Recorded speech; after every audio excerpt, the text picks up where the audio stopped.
In case of any chance, are you willing to engage Bob Wine for a talk or a dialogue? Secondly, you mentioned about the problem of night prayers and then discourse. Are you proposing or suggesting that there should be measures put to regulate this night discourse and prayers? Thank you. No, I don't want to. Of course it would be good, because this noise disturbs people. So I think we shall have to discuss it with those involved. I don't know why they can't minimize their noise. But for me, when I'm insisting on cameras, because cameras can see whether there's noise or not. That's not a problem. So the noise issue will be different. The noise is only important to hear alarm, to hear the bullets. But if we have got other means of detecting, like seeing by camera, then the noise doesn't affect anything. About dialogue with any of the groups in Uganda, this is no problem. We always have dialogue with under iPod. You remember iPod? Dr. Rugonda, would you like to say something about that? You can use that program.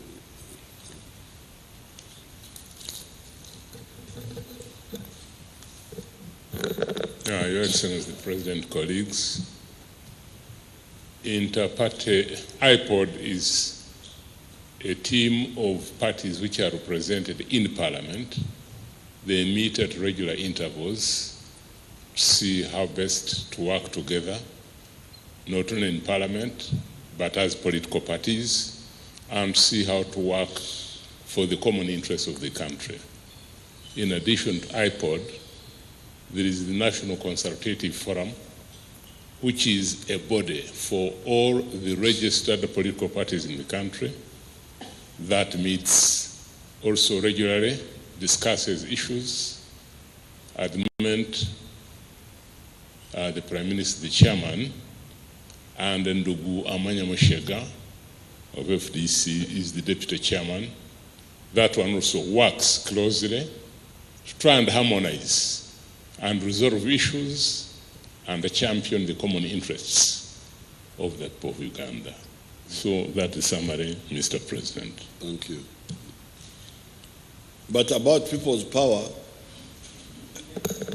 I think those people are not informed. The people's power was demonstrated recently, because you remember recently we had LC1 elections. What did they call that? Mr. Was it who? The one who was asking? Rubega. What did you call that? You know, the millions who turned out in every village, 58,000 villages. Was it 54,000? They said 54,000. I don't know where the others didn't vote, because the villages are supposed to be 61,000. And that was massive people's power. This is just recently. It was in June, wasn't it? The LC ones were in June. Was this June or May? When were they? June or May? In July, actually, Your Excellency. July. So, I think that was real people's power, because they turned out by the millions and voted openly, not hiding behind the vote papers, in flesh. So if you are looking for people's power, I thought you saw it. But in case you are in doubt, you wait another chance. Your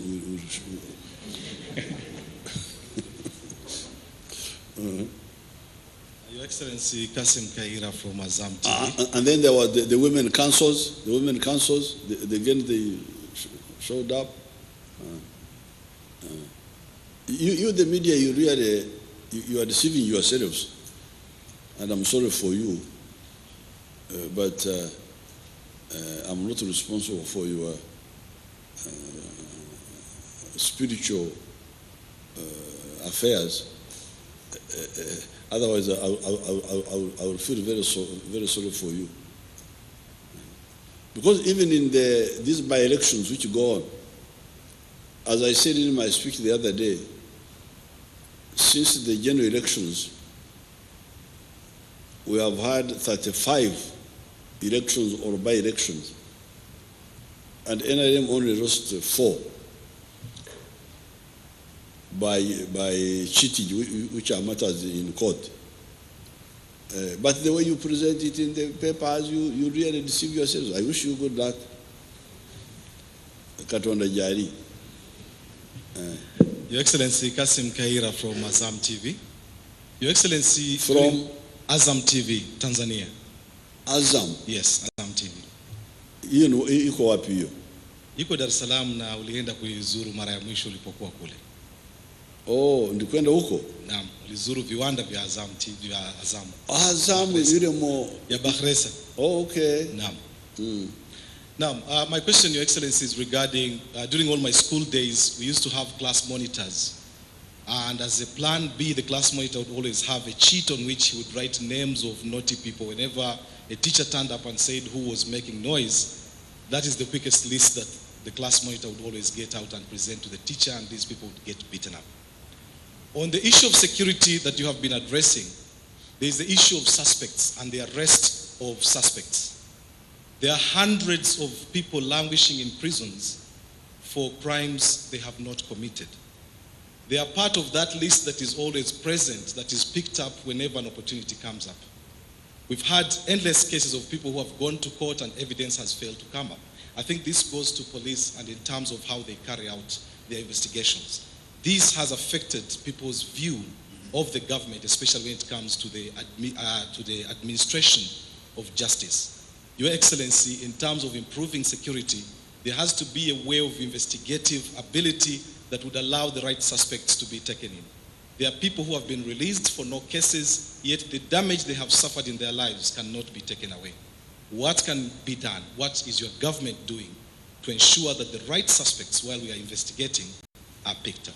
But that's exactly what we are doing. Because when we talk of technical means of investigation, it's because we want to use or minimize the human element, the element of to tell lies about somebody. Because if your picture was seen in the act, what would you say? It would be very simple.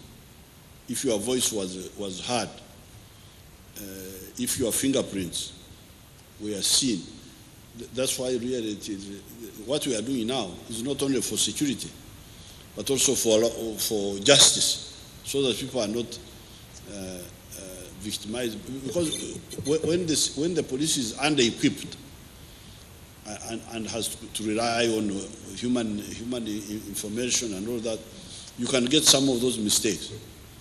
And that's why we want to really modernize the investigation side of dealing with crime and of dealing with security. Thank you. Thank you very much. I have also a question.